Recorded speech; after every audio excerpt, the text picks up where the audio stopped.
Hey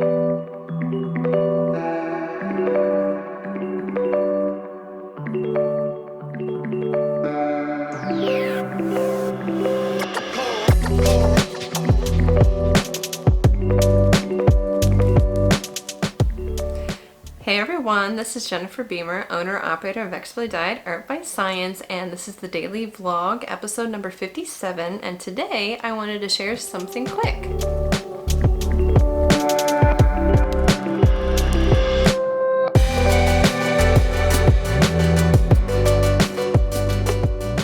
Hey everyone, thank you for being here, and just really quickly, if you like this video, please give it a thumbs up, and if you have any questions or comments, please put that in the comment section below.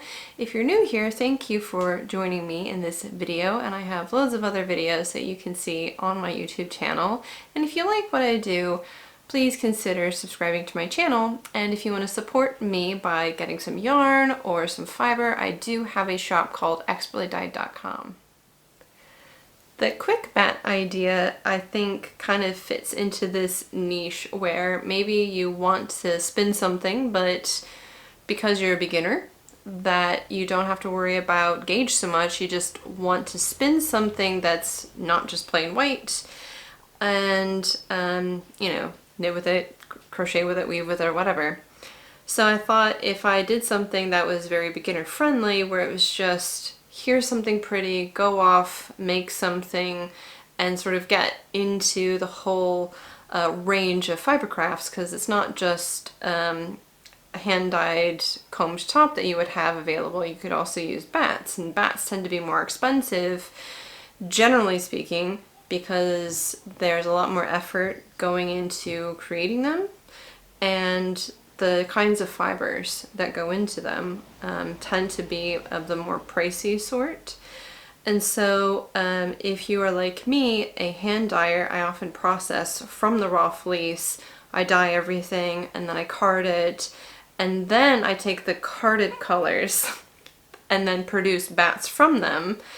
But depending on the type of batt I'm making, it's usually 2 or 3 passes on the drum carder, so you can see how it just expands out. If you're encapsulating all of that, it's much faster to get comb top, dye it, and then list it to sale. Whereas to make something like this, especially if you're working from a fleece, there are a lot more stages, and a lot more of my effort, and people like me, their effort, goes into the creation process. So if you were ever wondering why batts are more expensive, that's potentially one reason why. Now, with quick batts, I just wanted something that was kind of in the realm of, I just want to sit down and quickly spin something. So they're about 30 grams plus. So they're a minimum of 30 grams, but slightly more in most cases. And it's with this idea that maybe your lives are busy, you just want to sit down and make something. Now, if you are like me, I did not consider myself artistic at all. Always wanted to be, tried lots and lots of things, just it wasn't gonna happen. Probably because I just didn't have enough dexterity in my hands when I was younger. I was all over the place. But now that I'm older, I've gotten some more skills. But when I first started spinning, I pretty much made art yarn. It was white and boring, and I often would dye it over, but I wanted something that people who could just make and be proud of as something beautiful and stunning. And so one of my very earliest plying videos with the drop spindle was with using a batt that I had. So I used the batt, I spun it, and then when I applied it, I showed off just how art yarn it looked. And I didn't really put a lot of effort into making sure that it was spun consistently or evenly, or if like there's big fluffy bits and some like thin spots in between. And I didn't care that when I applied it up, sometimes those thin spots lined up, and then it just kind of amplified the thick and thin quality of the yarn. So if you want to have creativity and you're not good at doing it yourself, one of the things you can do is spin up one of these little batts And sometimes you can actually ply them, one ply of one batt and one ply of another batt. If you wanted something that was really funky, like, I don't know, maybe if you did like a red and green, that would look kind of cool, very, very bright and in your face. But you know, if you're not into the very bold thing, you might pick something that's slightly more subtle, applying them together. I've actually got a whole bunch off screen. But the idea was make them quickly so that you can spin quickly, so that you can craft quickly. So whatever the craft is. And I wasn't going to hold back on the ingredients that I put in there. So in the past, I used to be of the mind that you have to pay per category. Now with these, you might have some basic wool like merino or polwarth, and you might have like a little bit of bamboo, some angelina, and that's it. Others might have other interesting things, like this one, for example. This one is made with peduncle silk, which is this lovely steel gray that's got kind of a yellowish hue to it. And there's some yak down in with this, and it's yeah, made with polwarth. So this is going to be, you know, a luxury blend, whereas let's see here, this one, well, this one's actually got quite a lot in it too. See if I can find one.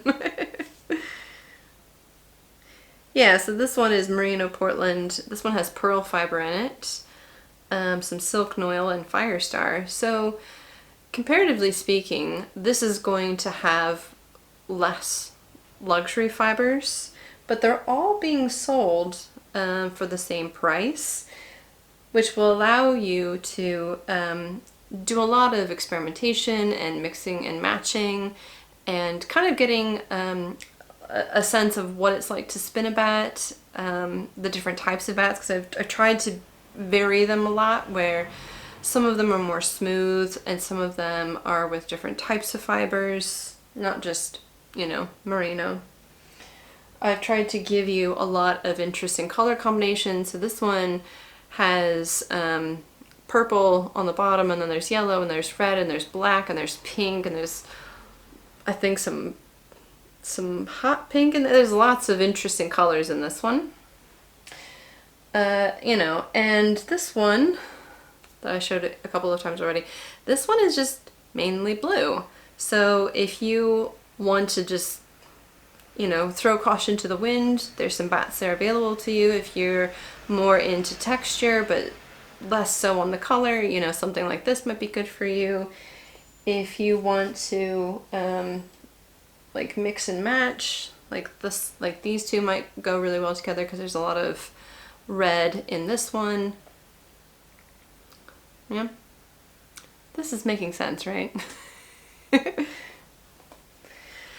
So in conclusion, quick batts were sort of designed with this idea that I want you to sit down and encourage yourself to spin and craft and throw caution to the wind for those 30 minutes or so that you have to spin, and kind of feel good that you can kind of try out some ideas. Maybe there's some art yarn ideas even wanting to try, but you don't want to commit to a big purchase, or you think, well, I can use some of it, but then I don't know if I want to commit to a whole project. I feel obligated if I buy 4 ounces of something, and then I have to either decide, well, I'm only going to take 1 ounce and spin this, you know, art yarn with, and then I'll have 3 ounces for something else. So if you're in that kind of category where you want to play around with different techniques, maybe these quick batts are going to be useful. As I said in the beginning, if you want to support this channel, you can do so by liking this video and subscribing if you haven't already, and also supporting me by going to my shop and purchasing whatever crafting things you might want or need, and sharing this video around. Thanks for watching. Bye!